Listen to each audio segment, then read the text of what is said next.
Hi, I'm John Alcala, aka of course, member of Triads Indy Barracuda.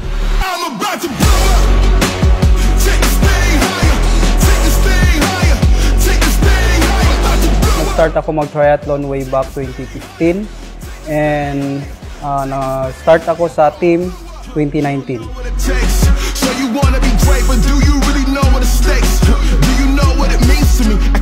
Napunta ako sa Triads Indy Barracuda dahil dun sa duathlon namin dito sa Tubod, Lanao din, yung off-road duathlon.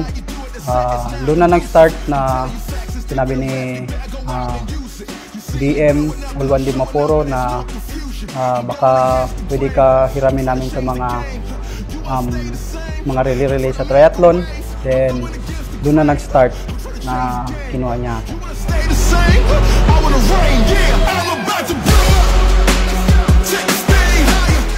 Yung pinaka-highlights ko is yung nag-overall ako sa Puerto Princesa, yung inaugural nila. And also sa Subic Bay.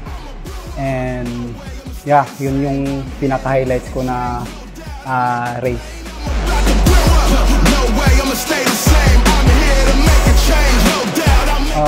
Sobrang laki ng tulong ng Triads Indy sa akin kasi kung wala sila, wala ako ngayon kung saan ako ngayon.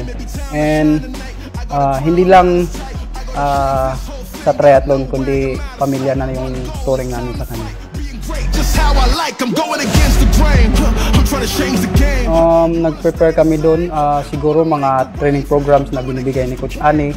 And sinusunod namin kahit sobrang hirap na. So kahit umulan, umaraw, training pa rin para lang makakuha ng magandang resulta and nagbuga naman.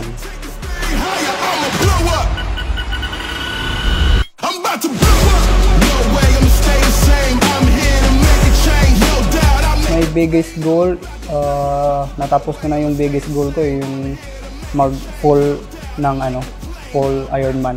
So ngayon, meron na naman akong bago na goal, sana world champ.